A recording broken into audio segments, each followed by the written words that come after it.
That's a life of a fisherman you wouldn't understand. Something you can't feel on dry land. Gotta get your arms way up in a cage and set the hook on smallmouth bass, and then you'll understand. Gotta get your hands on a Shimano reel and a G Loomis rod. I bet you like what you feel. Step on the deck, give it a whirl. Hello, welcome to my world. What's going on you Facebook Live and YouTube Live fishing freaks? Got some new equipment in the house today. A little better video here you can probably see. Audio is still the same, but I've been doing a lot of tweaking here and there. So if you are out there and you can hear me, please let me know in the comments below. And as always, this episode brought to you by several of the folks you see in the bottom of my ugly mug shot here. But mainly this season has been brought to you by Hannah Sublett Insurance Broker, protecting your health, securing your future. Hit her up at 740-456-7944 if you're interested in getting some health or life insurance. She will be able to help you out. Again, we do have Solarbat, Gill, G Loomis, Malone's Marine, big and center in there because Chris does so much for the fishing industry, but he also is a great guy and has a great shop down there. If you're looking for a new boat, especially something like a Phoenix or a new Mercury motor or something like that, please do so. Hey, Larry, what's up, buddy? What's going on, man? Shimano Borders are going to round out the group of people that help us out here on this show. Last week, you saw me add the Gill name to this live podcast, if you will. And I have joined the ranks of people that have been able to promote the Gill brand, and I am super thankful about that. I received a Meridian X rain suit last week. I believe it was like last Monday or Tuesday. Obviously went fishing this weekend. I fished a Pedro Bass tournament out of Yatesville. Water temperature, the air temperature was nuts. It was like 42 degrees when I showed up at Yatesville. It was crazy. For end of May, that is nuts. This has been a crazy year, but I was able to get into that Meridian X suit. I didn't wear the jacket because I was wearing a hoodie and everything was fine at that point. It wasn't astronomically cold, but I'm telling you what, having some bibs like that, whether they be any brand, but in a cold weather day like that, I've worn them more on cold weather days than I have rainy days for sure. I guarantee you that. And I am super okay with that. Like, I don't want to go out and fish and rain all day, every day. But, if it does happen, then we do have those nice suits to be able to keep us protected. But again, if the water or the air temperature is really cold, I'm wearing my bibs at least. And again, I switched from a Bass Pro Shop 100 mile per hour suit. I've had it for about 8 years, enjoyed that suit. But I'm able to get into a Gill Meridian X suit, which is not their top of the line. They have an Apex Pro, I believe what it's called. That's about almost doubly expensive as the one I have right now.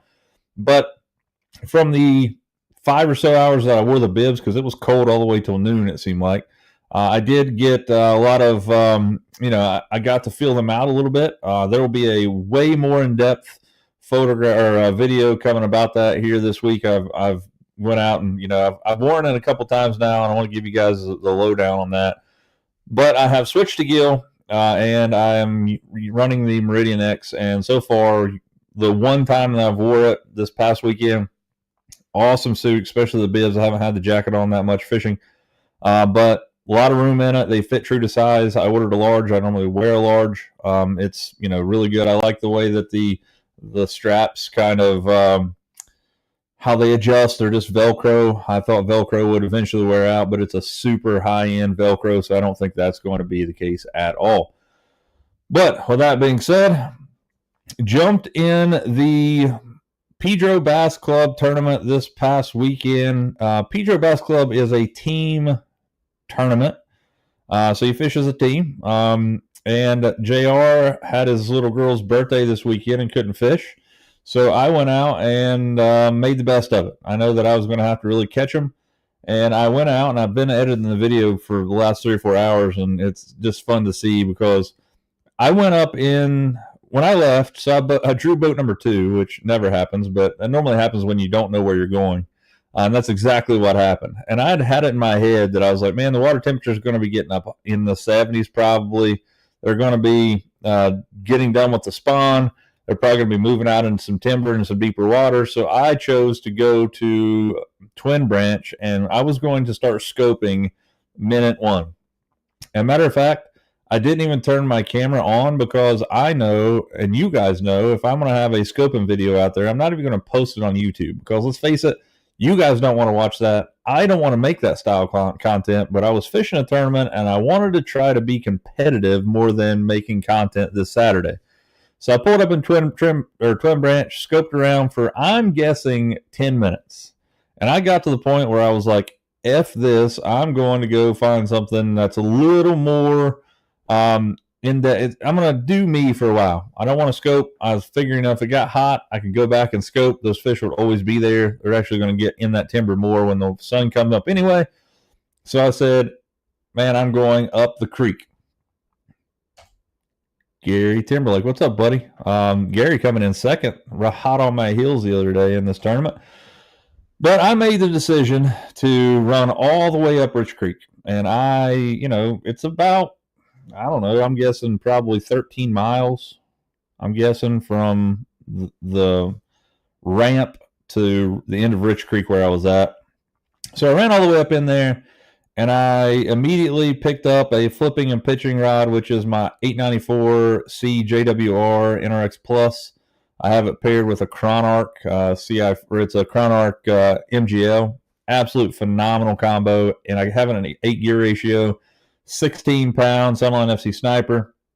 And I was throwing a 1/4 ounce tungsten head, Texas rigged, Strike King rodent. And the rodent that I was throwing is something that I have been throwing for a better part of probably 10 years now. And I don't even know how I came about getting it. I think the very first bag that I bought was from Walmart. This has been, again, 100 years ago. It's going to be like 10 years ago. I started using it out at Yatesville and started catching fish. And then since then, it's just been a staple in my boat for a lot of different places, but mainly Yatesville. But let me show you this picture right here. This picture is obviously not edited, but this is at the end of the day on Saturday. I went through an absolute pile of KVD Perfect Plastic rodents, and this is actually in California Crawl. Has a darker black top and a green pumpkin-esque belly, and it actually has some red flake. Now, this thing right here absolutely catches them at Yatesville. There's 2 different sizes. There's like a 3-inch model, which they call, I think it's a rodent junior, or maybe it's just a 3-inch rodent, but this is a bigger version of 4-inch. I like it a lot better. I like the weight of it. I think that they have this, really well weighted with the salt in it and stuff, so you can pitch and flip it really well, even if you're using like a light 3/16 ounce, tungsten head or something. But I threw it on a 1/4 ounce the other day just because that's what I had tied on. And I was throwing a 1/4 ounce. I think me and Dusty were fishing at Caney Creek in Louisiana last time I was throwing that rod. So instead of just, what's an extra 1/16 of an ounce anyway, so I was still throwing that 1/4 ounce, and maybe that had something to do with it. But I'm telling you what, I absolutely went through a pile of these baits. Misty has given me a hard time in the past going in Borders or someplace, Tackle Box back in the day, and I would buy, if you buy a crankbait that you like, you're going to buy like 3 or 4 of them at the same time. Or, I buy these baits right here in 3 to 4 packs at a time just for simple facts like this. This doesn't happen to me every time I'm out here. That's not the case at all, right? But I went through 3.5 bags of KVD Perfect Plastic rodents, 4-inch model in the California Crawl the other day. And what you see in this bag right here, I think there are 6, or maybe there's, I can't really tell there. I think there's 6 per pack. So I went through I was probably 20 deep. Some of them were getting stolen by fish. which I hate. I hate leaving plastics in the water, but it is what it is. And then I ended up going up in Rich Creek, and I started flipping and pitching around. I locked this bait in my hand all day. I threw a topwater for a while, and I feel like that they would have eaten topwater because of a fish that I caught while I was up in Rich Creek. I got my rodent caught up in a tree branch, and I pulled it off the tree branch, and it was kind of skipping across the top water. And one come up and absolutely smoked it. I missed it, pitched back in there, caught it. It was about a 16-inch keeper that went in my live well. I caught a bunch of fish throughout the day, only 5 keepers though. And one of the things is, you can see here in this picture, these were the 2 biggest bass. I big-eyed these things by a lot. I thought the one in my left hand on the right of the screen here was well over 5 pounds. I thought it was 5-ish, 5'1", 5'2". And I thought the one on the left was close to 4, and that was not the case at all. I big-eyed them by a bunch. I think the one in my left hand was like 4.7 or something, I think it was. And the one on the left was just, like 3.5. They look way bigger. I guess I was just big-eyeing them. I was excited to be catching the fish. But I locked that bait in my hand all day, and I made it work. Fishing against the guys in Pedro, especially as a single person, you really have to do something to catch the fish to beat those guys. I mean, you got folks like Ricky Barnett, and you got Ralph Wilson, and there's just so many people, Nate Witt, there's just so many people in there that catch fish. So you really have to do something. Well, I went up in there and I caught 3 keepers with them probably the first 20 minutes of being in Rich Creek. And I thought, you know what? This is going to work out, and if I catch them like this all day, it's going to be over. Well, I didn't catch them like that all day. Matter of fact, I didn't catch them like that all day at all. And I just decided that it was going to be better off for me if I put my trolling motor down and just fished. So that's basically what I did. I fished all the way in Rich Creek, ended up catching 3 keepers and a bunch of little dinks, and then come out of Rich Creek and just put my trolling motor down and started fishing outside of Rich Creek towards the main lake there. And right when I pulled out of Rich Creek, got on a bank there, caught the bigger of the 2 there that you see in the picture. And then I set the hook on another fish that was bigger than the smaller of the 2 there. It was well over 4. And I got a really good hook set on it. Didn't fight it crazy. It just came up and spit me. So I ended up having like 13.5 or 14 pounds, 14.5, I think is what I had total. And I ended up having a dead fish. Now, one of the things that is kind of weird for me is that is the first time that I ever know of weighing in a dead fish. And that, to me, one goes to say that I try to take care of the fish that I'm in a tournament with, and I've been really lucky. One other time in my life that I know we weighed dead fish in, Kyle and I as a team, was one given day. We were fishing out of his Nitro Z, or it was a Nitro Z9 back in the day. We're talking, I don't know how long ago, 12 years ago or something, and ran all the way up in the Kanawha River and was fishing and ended up catching 5 fish. They weren't giants. We probably had 10 pounds and 5 fish. And we never checked on the fish all day, which is a no-no. It's something I don't do now. I check on the fish every hour, especially when it's hot. I'm usually trying to put ice in the water, using Rejuvenate and G-Juice, and I always buy a Sprite when I'm at the gas station. I don't even drink Sprite, but I try to keep a Sprite in my boat because the citric acid in Sprite, if you catch a fish, like I'm going to talk about in just a second, and it's bleeding really bad, a lot of times you can dump that pop down in its gills or wherever it's bleeding at, and that citric acid will cause that fish to kind of clot up, and it won't bleed anymore.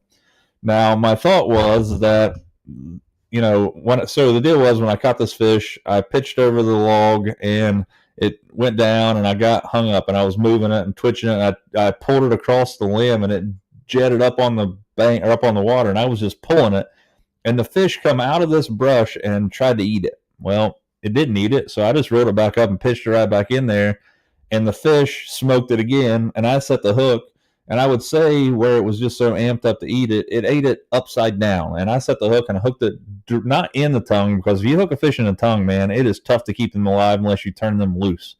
If you turn them loose back into their own water where they're used to it and things, I think they have a better chance to live.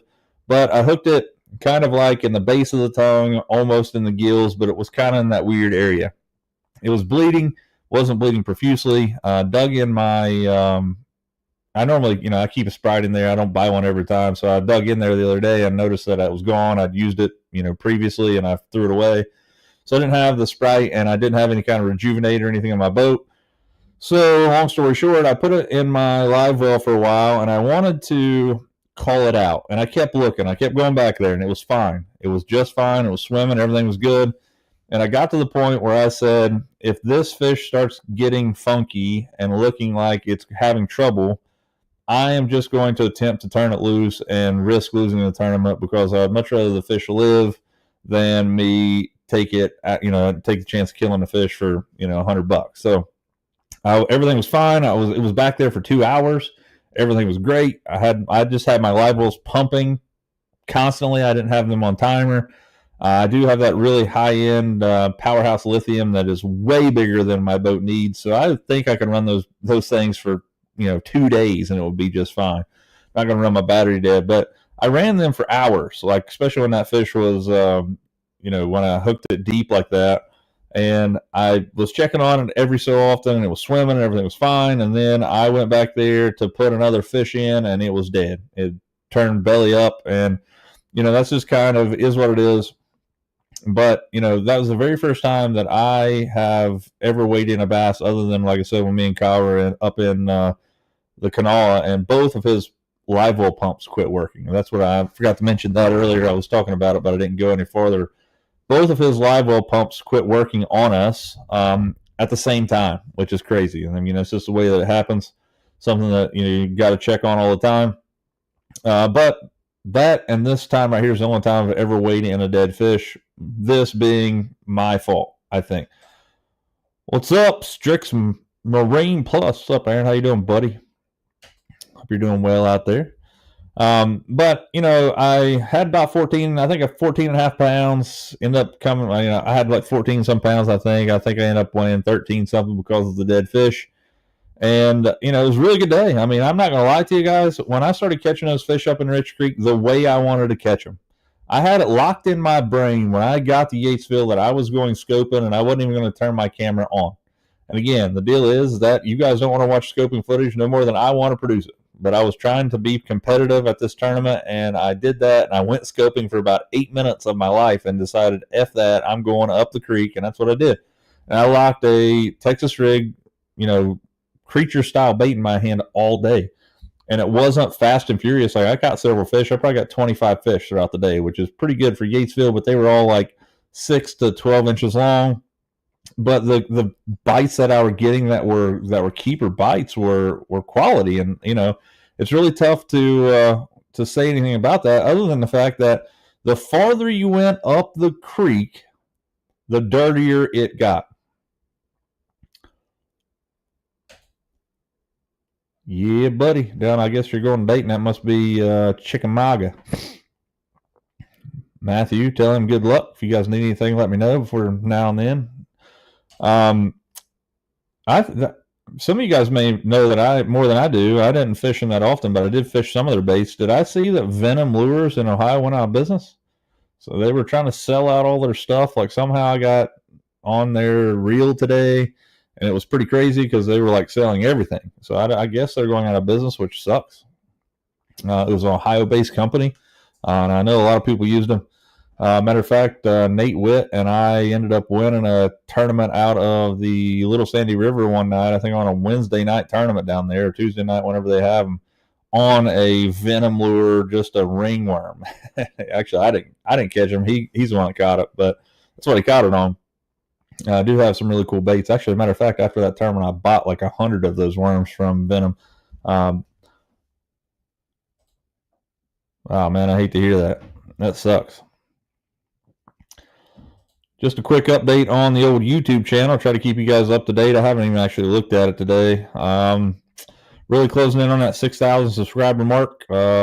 $5,930. So I'm 70 away from $6,000, which is pretty crazy. I got a new video coming out tomorrow, which is the tournament video from this past Saturday. I've been slacking on posting a bunch of videos that I have footage for. I just haven't edited them. I've been busy with work and life and fishing and everything else. So I'm going to get working on editing those videos. You guys will see it out there on YouTube very soon. Last time I checked, my analytics were still way higher than normal, which is crazy. I mean, it's crazy. It is crazy what actually takes off on YouTube. I went for about a month without getting hardly any subscribers, 0. And I was posting consistently. Like every other day I was posting a short or a whole video. Right now, shorts are doing way better than long form videos, which is crazy. Like I don't want to switch over to all shorts, and I don't plan on doing that. But man, shorts are 75% of my views right now, which is crazy. And I kind of get it because everybody's in that 1 minute mode. They'll watch a video for a minute and go to the next one. It's kind of like where our mentality is right now. There you go, Gary. I think it had something to do with that dirty water. Like I said, I went up in Rich Creek and the water was twice as dirty. The farther you went up, it got more muddy, obviously, because it's been raining around here crazy. I know it's going to be crazy. It's getting more muddy now because it's rained all day long. It has not stopped here at my house in Cold Grove. It has rained since I woke up at 7 o'clock this morning all the way through, and as far as I know, it's still raining outside. It's rained all over the place. I hope that it quits raining here soon. I'm trying to get a roof put on an expansion that I have going on at my high school that I'm putting about $350,000 to $400,000 worth of equipment in, and we got to have a roof put on that thing before that happens. So it needs to stop raining. But at Yatesville, the water was up a couple feet too, which I like, man. When the water gets high at Yatesville and it has a little collar to it, the best thing that I find that you can do is get shallow and stay shallow. I don't know what it is about them. I just don't know if it's like stuff that they normally can't feed on, or they go more shallow because there's more stuff to feed on, or there's more, I don't know. But at Yatesville, it definitely causes those fish to move shallow. Water temperature up in Rich Creek the other day, I'm thinking was like 73-ish degrees. It was 75, 76 down by the dam. Those fish that I was up in there catching at Rich Creek could have very well been on beds. I don't think they were. The one fish that I caught here, you can see, if you look here really close, I mean, neither one of these fish right here, this could very well be a big male, but this one right here is, healthy, probably a pre-spawn female, and there's no, you don't have a bloody tail or anything here, so I'm thinking this fish was probably just now moving up.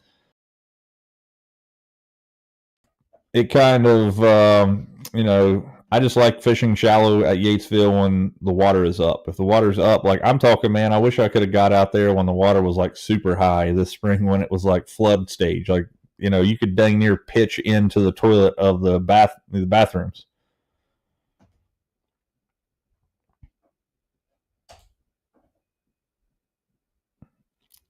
Man, Tony, that sucks. Golly, that is terrible, dude. I hate to hear that. Wouldn't start like dead battery, or just wouldn't start because of mechanical failure.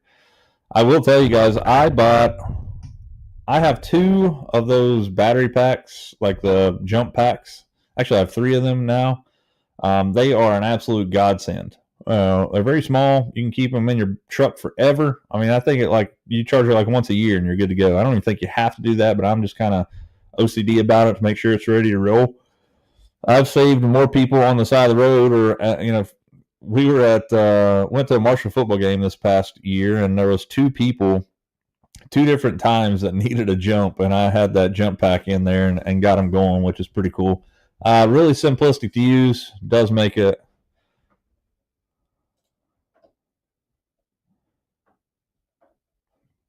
Well, hopefully, Tony, that's it. That's all it is, and won't be too much of an expense to fix it. Yeah, so I don't know what I was fishing really shallow. I don't think there might have been some weeds, but I'm thinking it was just like timber and rocks. I'm talking like I was way less than 10 feet of water. I'm talking like most of the time I was fishing 1 to 3 foot probably. and they were right on the bank. Like if you pitched it at the bank and you hopped that Texas rig 2 or 3 times, and you might as well reel it in, because I never caught a fish up in Rich Creek that wasn't like directly on the bank. And one of the things that I was kind of picking up on, and Yatesville is kind of this way, it's one of the very few lakes around this area that you can kind of pattern fish on. If you find a pattern, you can pretty much run around the lake to find fish and pattern them on those. Like I found that these fish were on steeper banks around channel swings. So like right where the channel swing would start and where it would end. Not the really steep part of the channel swing bank, but like where it would like transition up. Both ends of that thing would have fish on it. And it could have been that there was fish all over that, and I just didn't have a big enough weight, and I was just too impatient to get it down there. But most of the fish I saw this past weekend was, 1 to 3 foot of water or deeper than that, but no more than 1 to 3 feet off of the bank. They were all staged up on the bank, nosed up. And normally when you get some clarity or some clarity issues, get some water that is dirty, you probably are going to figure out that, most of these fish will get around cover and stay very, very close. That's something I've noticed of bass fishing over the years, is that I would like to think that, you can, if the water is dirty, the timber and rocks and things that they can edge up on is going to be something they can do. What's up, Andy? Thanks, man. Thanks for joining. I appreciate it. By the way, guys, I've promoted him on my show a lot, but if you guys are not subscribed to Andy's production over on YouTube, Old Man by the Sea Productions on YouTube, do so. He's got a really cool thing going on, and it's fun to watch him because most of his fishing is done out of a kayak, and it's just a different perspective than what I fish like. I would go out, I got 15 rods on a deck, and that's just not possible on a kayak. He goes out and catches some fish and has fun with it. As a matter of fact, he won a kayak tournament the other day at Paintsville Lake. I think that was one of his latest productions. I watched it the other day. Awesome stuff. So if you're looking for some more content in the area, he fishes a lot at Greenbow, Yatesville. He was just at Paintsville. There's a lot of different places he goes. So if you're interested in that, definitely check him out. Yeah, man, I can't complain. I've had a pretty good year so far, whether fishing wise, that is, and I've caught a few and went to Yates. I've been all over the place. I've been, I've checked off 5 different states so far of my my list of states to catch fish on, and that is me and Dusty on the trip checked off Arkansas, Missouri, Oklahoma, Texas, and Louisiana, which were 5 states that I'd never really fished in at all. Went out there. It was awesome. I have plans to potentially knock 2 more off of my list of states to catch a bass in. And I think that's going to be Illinois and potentially Utah. And Utah is kind of weird because I didn't, it's way out west. And I'm actually going there for a training for a CNC machine that I'm buying for the high school to get trained on it. And it's in like Provost, Utah. And I'm going there on a business trip for learning this stuff, but there's always the evening times and stuff, even if I have to go out to a creek or whatever I do. And I have a travel Zodius rod that's freaking awesome. It comes down into like 5 different pieces, and you can throw it right in a backpack, and I take it with me. It's got like a Crotto 70 on it. It's just perfect. Throw it on there, take a Texas rig, some kind of crawl bait, and that's it. I take like 2 packs of crawl baits, some extra hooks, and some tungsten, and call it a day. Bass and Passion in the house. What's up, buddy? Thanks for joining. It's going good. It's going well. Fishing is going well. I got a new video coming out again. I'll be posting it tomorrow. I've been editing it for the past 2 or 3 hours. And I think that's the reason it's kind of weird that most people are digging my shorts more than my long form videos, because I spend, I'm guessing, probably 100x more time on a long form video than I do a short, because the short's not edited. It's just clipped out of the video and it goes on and everybody's like yay or nay. And like, for example, the biggest producing video that I've ever had on my channel ever right now is a long form video, and it's how to clean boat carpet, which is crazy. But And then the next best producing video ever on my channel has been a short that I posted of catching an absolute monstrosity of a rainbow trout at Greenbow this past fall. And let me just see where that has fallen in the ranks of where it's at. Let's see. It's kind of fallen off in the last little bit. It was just absolutely crazy.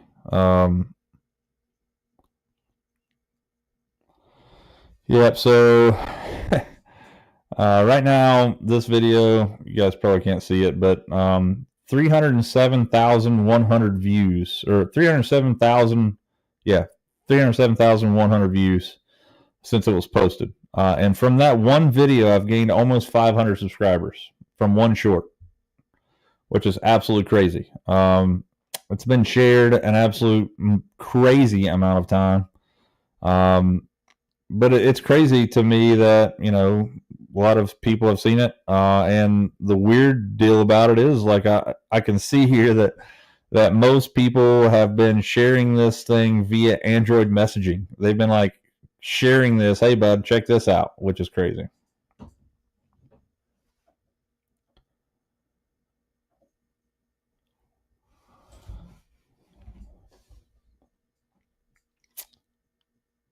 Man, I'm going to be real with you. Not very often. Like, I trust that thing with my heart and soul. I use an improved clinch knot. And another thing is that, let me grab a cord here if I can find something. So normally, the deal is that you kind of make a loop like this, and the hook is here, and then you go around, and then you go through both loops. Well, that's not how I just, you know, I just put it through my eye like this right here. So you have the hook eye here. I just wrap this thing around like 7 or 8 times, back through the loop, and then back through, you know, the hole here that you created, wet that line, pull it tight. But I will tell you that I do not have to really retie that a lot. I set the hook like an absolute freaking maniac. Like, I get called out on my videos a lot, and I mean a lot. It's not like, okay, yeah, no, he sets the hook pretty hard. No, like, I get somebody commenting on my stuff almost daily that are like, gee whiz, man, how about you just give him, you know, it's just a bass. Like, let's see if I can find a video here that will show you. But I just set the hook like a freaking madman, and I don't think that, you know, that's probably not the greatest thing to do. I mean, you're giving yourself a huge amount of, like, you know, there's a lot of stuff there that can go wrong. Like, there's way more stuff that can go wrong than can go right. But normally when I have line break, and I can only tell you this from being stuff that's hung up and I set the hook on it and then I can go back and get my bait, or I can see it, normally doesn't break at the knot.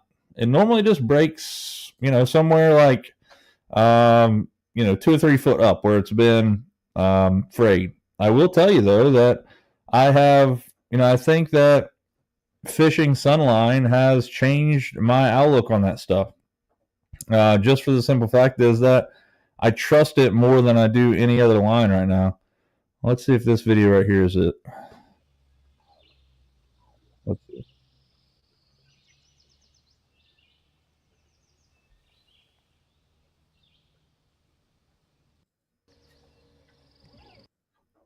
Skip through here.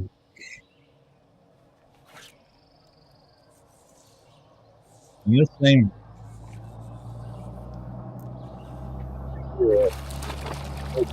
Fish. Yeah, baby.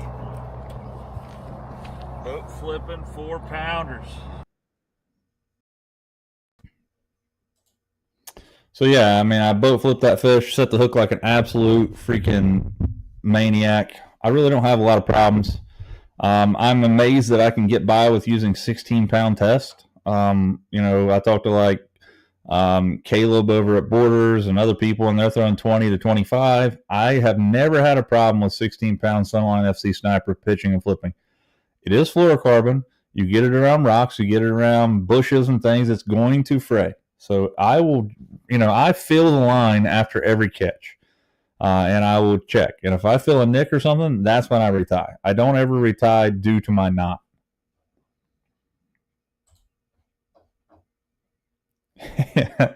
Yeah, man, I don't sit around. I let them know that they've been hooked, which, I'm sure I have broken a fish off on the hook set, but I don't know that I have ever I can't remember the last time I did it. It's been a long time. I think it comes down to having the right equipment, having your drag set right, having a really nice rod. And again, I do think that Interex Plus, that 894 JWR, which is actually a heavy action rod for a Texas rig, which is pretty crazy. I don't feel like it really feels like a heavy. It feels like, like a medium heavy, or maybe like I don't know. It's a little between a medium heavy and a heavy, medium heavy plus, if you will. I like the extra length. 7 foot 5 inches there. It gives you a lot of backbone. You can flip them. Most people don't like to flip and pitch with a big long rod like that either, especially if you're close quarters combat, like you saw that last video there. I could almost touch my rod tip on the bank, right? And that's that's just kind of the way I like it. And it just is what it is. But if you're looking for something that you can flip and pitch with, that 894 is legit. And again, it doesn't have to be an Interex Plus. It could be something like a GLX, or even go down to the GCX. They make those things pretty much in all Loomis models. And again, it doesn't have to be a Loomis rod. Get something you like, something that heavy action, and go out there and flip and pitch with it and see what happens. It's my favorite way to fish, man, is to throw, pitching a cricket. Yeah, man, I would say it's always my confident bait. I think the deal is that making sure that you're getting the knot wet when you're cinching it down is absolutely the most important part. And I don't clip the tag end down super close. I leave like maybe, I don't know, 3/16 to 1/4 inch of tag end out. Because here's my thought. If a fish sees that tag end, and that's the thing that stops them from biting it, you're not catching it anyway. I like having that little extra there, because inherently when you pull on a fish or you get a snag, that knot has to do something. It's either going to break, or it's going to try to pull that tag end through a little bit and tighten up. Now, if it doesn't have that tag end to kind of bite down on, or there's not enough, it could roll that knot. That whole knot could roll and kind of like kick, it could basically untie itself. So I think that's a lot of problem when I was tying a lot of. I always thought, I'm going to trim this tag end as close as I can because it looks good to me.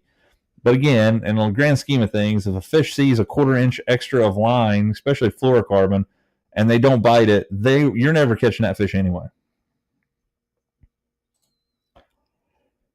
Tony, I agree with you, man. And again, I am super proud to be affiliated with them. They know nothing of who I am, but I do get the opportunity to fish their products at a extreme discount. So take my advice for what it is. It's not paid, but it is substantially discounted. But I have fished Shimano and G Loomis I've fished Shimano basically all my life, and then started fishing Loomis when I landed this quote unquote pro staff spot, so I could afford it. As a high school teacher, a $675 rod is completely out of the question. There's no way that I could have the stuff that I have in my boat right now if it was not for that opportunity.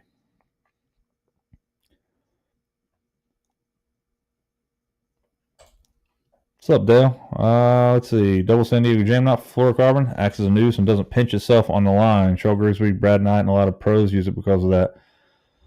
So yeah, I've thrown the double San Diego jam knot as well. It's really it's not much harder to tie than the improved clinch knot. It takes a little bit of time. Like once you realize how you do it, it's almost like a improved clinch knot. You're doubling up the line like this instead of having a one time. You're putting it through the eye of the hook. And then you're wrapping these double loops, you're wrapping this around basically the same way you would a improved clinch knot, but you're doubling everything. And you're basically you actually spin it. I'd have to see, but like, I can't remember how it goes. It goes like down the hook instead of up it like a normal, or it's a good night. I agree with you on that. Yeah, JR won the marathon club tournament. Him and Jared Sloan won that last weekend or 2 weekends ago. Marathon is having a tournament, I believe, this Thursday at Yatesville. It's like from 5 to 10. It's a kind of a half day, half night tournament. I went out there and fished this tournament with Jared Sloan. Matter of fact, the very first time we ever fished together was this tournament. We ended up actually winning the thing, which is crazy. But I might go out there and fish. Just all depends. Misty has LASIK eye surgery on Saturday. We got to drive up. I'm lying to you on Friday. We got to drive up there. We're going to stay all night. She's got a follow-up appointment on Saturday, make sure everything's good. But I might go out there and fish with those guys on Thursday. I'm pretty sure anybody can fish as long as you just pay your entry, and there may be some dues. I'm not sure. But that is anybody can get in, and it's definitely an open. And it should be a good time. Tell you what, ladies and gents, I've had a great week of fishing, but I am one tired individual. I'm going to hop off here, and I'm going to go lay down. I've been on the go for, a better part of 6 or 8 months here because of work and things. Going to go out and do some fishing. I got a new video coming out on YouTube tomorrow about this last win that I had, and I got several other videos I'm going to start editing out again. I do have a true version of the Gill Meridian X suit that I'm able to wear now. Basically my ins and outs, showing you all the things about it. They do have those with borders if you'd like to go check them out yourself. Matter of fact, I looked at them the other day. I do believe they're out of the Meridian X. They do have some more coming in, but I'll have a full-fledged video out there on YouTube and Facebook for you guys to check out, just showing the ins and outs. There's really cool things about it that I really like. The jacket has adjustable rubber cuffs that you can make tighter or looser. Fishing, you have your hands up a lot. Water runs right down your arms, and you end up getting wet from the sides of you end up getting wet because of the water running down your arms. Having that adjustable cuff, I have really big wrists. And my 100-mile-per-hour suit would cut my wrist circulation off. I didn't like that. So this allows me to get that a little bit more dialed in for myself. Also, one of the cool things I like about it that I just noticed the other day is there's a piece of elastic that goes from each pocket. It goes from my pockets in my jacket all the way around your back. So you can pull on those things and they have those little, press, I don't know what they're called. They're just tighteners, so you can, they work on tension. There's one on each side, so you can kind of cinch it up around the back of you, so you're not getting water running down your back if you're, putting fish in the live well or what have you. So I thought that was a really cool deal. So I appreciate it, and you guys, let's see here. Let me check out what Tony said. Metanium DC 70 HG for a flipping rod or flipping deal. I'm telling you what, that is one of the coolest reels that I think that they make. Super high end would be perfect for that. That Loomis, man, I'm telling you, if you want a flipping and pitching rod, if you put that reel on an 894C JWR, preferably an InterX Plus, but at least a GCX or I don't know if there's one in the IMX series or not. I don't believe there is. There could be. I'll have to check. But definitely don't skimp out. If you got the extra cash, definitely go higher in the models that you can, because there is definitely a difference. Gary, see you, man. Appreciate you joining this evening, and congrats on the second place the other day. Sorry that I had to ruin your parade, but stuff happens. Andy, appreciate your stuff as always. Thanks for the participation and the support. So, guys, appreciate you sticking around for this episode of On Another Line Live, and we will see you next time. Same bat time, same bat channel here on Another Line. You guys know the rules and the routine. If you can't get out there and lean on them, we'll see you next time on Another Line. Thank you for tuning in to this episode of On Another Line Live. We truly appreciate your support, and we couldn't do it without all the amazing folks at home watching week after week. A big thank you goes out to our sponsors, who help make this show possible. Malone's Marine, Borders Sporting Goods, Solar Bat Sunglasses, Picasso Lures, Shimano, and Columbia Sportswear. Their partnership allows us to keep bringing you the content you love. We'll see you next time on Another Line. Until then, get out there and lean on them.